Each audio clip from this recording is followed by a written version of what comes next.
మిత్రులందరికీ నమస్కారం. Welcome to our channel మన కథలు. ఈరోజు కథ పెళ్ళోపదేశం. ఏవండోయ్ మిమ్మల్నే. అబ్బా, కాస్తైనా చురుకు లేకుంటే ఎలాగండి? ఆ బెజవాడ సంబంధం వాళ్ళు మన సంబంధం ఖాయం చేశామని కబురు చేశారని పిన్నిగారు ఫోన్ చేసి చెప్పారు అంది సూర్యకాంతం అరిచినట్లుగా. ఆ వినపడిందిలే. కేబుల్ టీవీ వాణ్ణి రీఛార్జ్ చేయమని డబ్బులిచ్చాను. ఇవాళ సీరియల్ మిస్ అవ్వదులే, నువ్వేమీ దిగులు పడకు, అయిపోతుందిలే అన్నాడు సుందర్రామయ్య. అబ్బా అబ్బబ్బా, చెవిటి మేళం మీరును, చెప్పలేక చస్తున్నానురా దేవుడా. తలుపు పెట్టి చెపితే కొలుపు పెట్టి అడిగినట్లుంది మీ వాలకం. అది కాదండి, ఆ బెజవాడ సంబంధం ఖాయమైందట అంది సూర్యకాంతం. వినపడిందోయ్. అబ్బా, ఇన్నాళ్లకు నీ నోటి నుండి ఒక శుభవార్త విన్నానోయ్ కాంతం అన్నాడు సుందర్రామయ్య సంతోషంగా. చాలేండి సంబడం, శుభం పలకరా పెళ్ళి కొడక అంటే పెళ్ళి కూతురు ముండేది అన్నాడట, అలా ఉంది మీ మాట అంది నిట్టూర్చుతూ. సరే గాని పంతులు గారికి కబురు పెట్టండి, మంచి రోజు చూసి నిశ్చయతాంబూలాలకు ఏర్పాటు చేసుకుందాము అంది సూర్యకాంతం.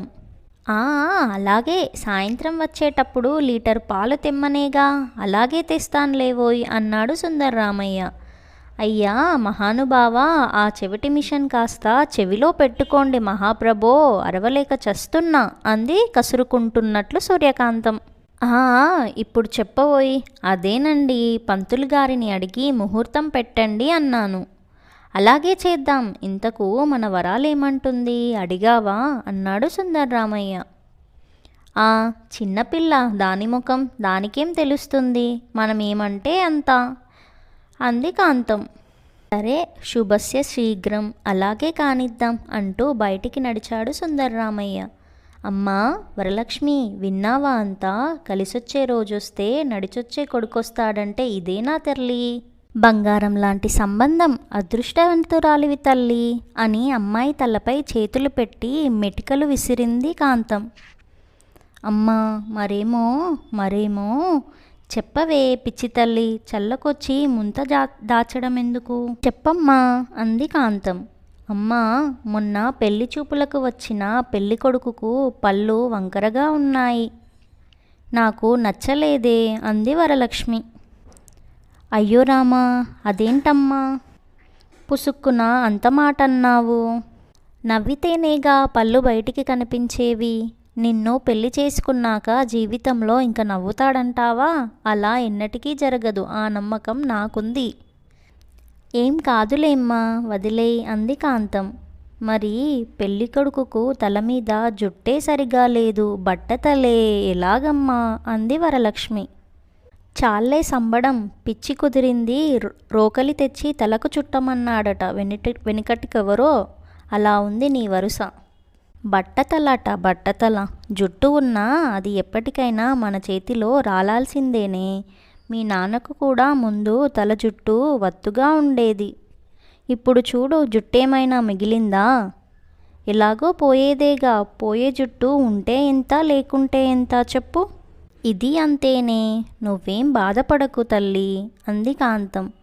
మరి అమ్మా, ఆ అబ్బాయికి అమ్మా నాన్న, ఒక చెల్లి, తమ్ముడు, నానమ్మ ఇంటి నిండా సంతలా ఉన్నారు కదే అంది వరలక్ష్మి. ఓసి పిచ్చి ముఖమా, ఎవరుంటే నీకేంటే, పెళ్ళైన 2 రోజుల్లో నా అనుభవాన్నంతా రంగరించి కొంప కొల్లేరు చేసి ఇంటిని 2 ముక్కలు చేసి నిన్ను బయట కాపురం పెట్టిస్తానుగా. ఆ పూచి నాది, నన్ను నమ్మి ఉండు అంది కాంతం.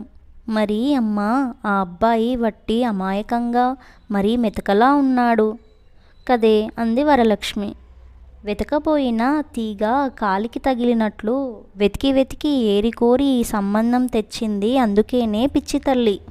మీ నాన్నలా తానా అంటే తందానా అంటూ గంగిరెద్దులా ఉండాలనే కదమ్మా ఇంత కష్టపడి సంబంధం వెతికింది అంది కాంతం. అమ్మా, పెళ్ళంటే నాకు భయమేస్తుందమ్మా అంది వరలక్ష్మి. ఓసి మొద్దా, నీకెందుకే భయం? పెళ్ళంటే భయపడాల్సింది, బాధపడాల్సింది నిన్ను చేసుకున్న తర్వాత పెళ్ళి కొడుకైతేను. నాన్నను చూడటం లేదా? భర్తంటే భరించేవాడే తల్లి అంది కాంతం. అమ్మ, పెళ్ళైతే పొద్దు పొద్దున్నే లేవడాలు, వంట, వార్పు, అంట్లు, బట్టలు, ఈ పనులన్నీ ఎలాగే నాకు భయమేస్తుందే అంది వరాలు.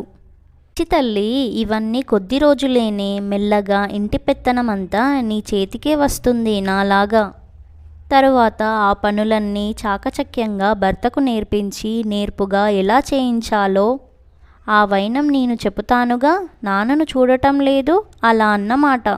ఆ తరువాత మన పని హాయిగా టీవీ సీరియళ్ళు చూడటం, ముచ్చట్లు పెట్టడం, షాపింగులు చేయడం అంతేనే. నన్ను చూడటం లేదా అంది కాంతం. అమ్మా, పెళ్ళిలో అమ్మాయి అబ్బాయి వెనకాల నడవాలటగా, ఎందుకే అంది వరం. అవునమ్మా, అదే ఆ అబ్బాయికి ఇక జీవితంలో చివరిసారిగా నడిచే ముందు నడక. ఇక జీవితాంతం ఉండాల్సింది, నడవాల్సింది నీ వెనకాలేగా. అందుకే కాస్త ఓపిక పడితే చాలు తల్లి అంది కాంతం. అమ్మా, పెళ్ళిలో అబ్బాయి పొగరుగా తలెత్తుకొని నవ్వుకుంటూ ఉంటాడు, అమ్మాయేమో తల దించుకొని సిగ్గుపడుతుంది, ఎందుకే అంది వరలక్ష్మి.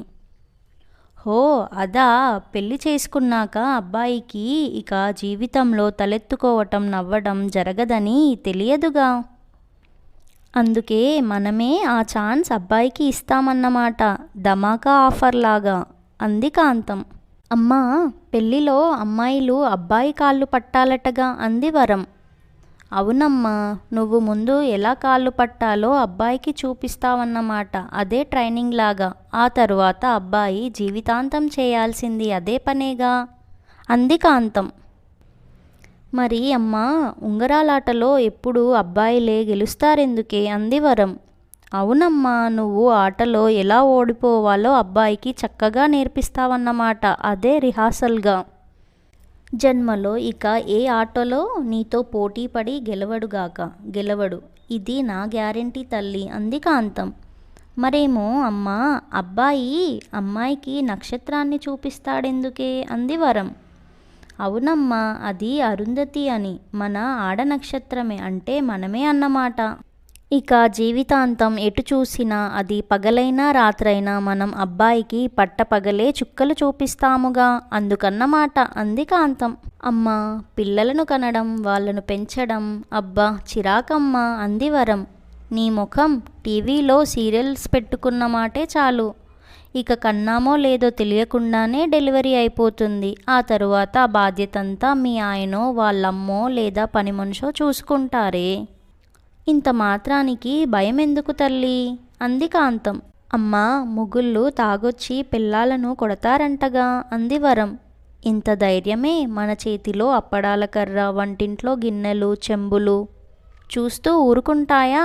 మన ఇంట్లో సొట్టలు పడ్డ గిన్నెలు, చెంబులు చూడలేదా? అవన్నీ అనుభవాలన్నమాట. ఆ డోస్ చాలలేదనుకో, గృహహింస, వరకట్న వేధింపుల చట్టాలు అన్నీ మన చుట్టాలేగా. వాటి కింద కేసులు పెట్టి, ముప్పు తిప్పలు పెట్టి, 3 చెరువుల నీళ్లు తాపించి తాట తీయము. ఇక మన మహిళా సంఘాలు ఊరుకుంటాయనుకున్నావా? మనకు కష్టమొస్తే చాలు, కాకితో కబిరి పంపకున్నా వాలిపోతాయి. ఏకి వదిలిపెట్టవు. నీకేం భయం లేదమ్మా, ఆ సంగతి నాకొదిలేయ్ అంది కాంతం. అమ్మా, అదిగో నాన్నొస్తున్నారే, ఇంకా వంట కూడా చెయ్యలేదు, తిడతాడేనేమో, భయమేస్తుందమ్మా, ఎలాగే అంది వరం. భయమా? నాకా? నువ్వు చూస్తూ ఉండు, మీ నాన్నతో ఎలా వంట చేయిస్తానో అంది వరం. అమ్మా దేవుడా, రాముడా, తల పగిలిపోతుందిరా నాయన, ఒకటే తలనొప్పి. అమ్మా అమ్మా. ఏవండి పాపిష్టి దాన్ని, మొగుడికి ఒక ముద్ద అన్నం కూడా వండలేకపోయాను, ఎలారా దేవుడా? దేవుడు లాంటి మనిషికి అన్యాయం చేస్తున్నాను. మా ఆయన బంగారం, పల్లెత్తి మాట అనడు. మాయదారి నొప్పి ఇవాళే రావాలా? చక్కగా వడియాల పులుసు, ముద్దపప్పు, గుత్తి వంకాయ కూర వండి పెట్టాలనుకున్నానమ్మా నా దేవుడికి. అమ్మా నాయనా, ఏం చేద్దునురా దేవుడా అంటూ నటనతో జీవించింది కాంతం. అమ్మోయ్, నువ్వు సూపర్, నిజంగానేనే, నాన్న మారు మాట్లాడకుండా వంట మొదలు పెట్టాడు అంది వరం. అదేనమ్మా కిటుకు, తలకు గుడ్డ కట్టుకొని మూలగటం, రాకున్నా ఏడవటం, ముక్కు చీదటం, అలకపాన్పులు ఎక్కడం ఇవి నేర్చుకుంటే చాలమ్మా, మనం మహారాణులమే. ఎంతటి వాడైనా కుక్క పిల్లల మన వెనక తోక ఊపుకుంటూ తిరగాల్సిందే అంది కాంతం. ఎవరైనా చూస్తే మొగుడితో పని చేయిస్తుందని ఆడిపోసుకుంటారు. నా బాధ మీకు తప్ప ఎవరికి తెలుస్తుంది చెప్పండి. అయ్యో అమ్మా, అబ్బా, ఏవండి మీరు మరీను, మీకు రోజురోజుకు చిలిపితనం పెరుగుతుంది అంది కాంతం.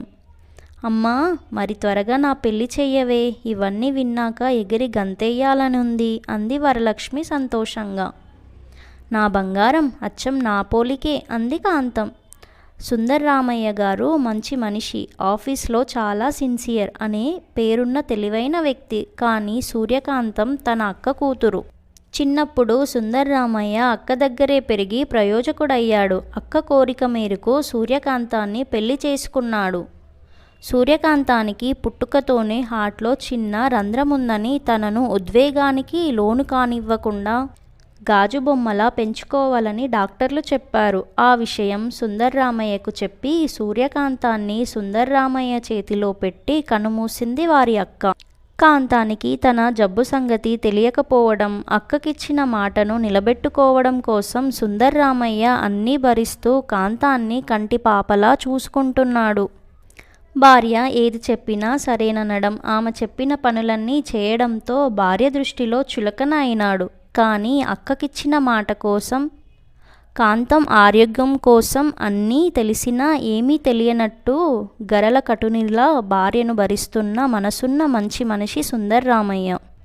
కానీ కాంతం ఇదంతా తన ఘనతేనని పగటి కలలు కంటూ బిడ్డకు కూడా అవే చెప్పుతుంది.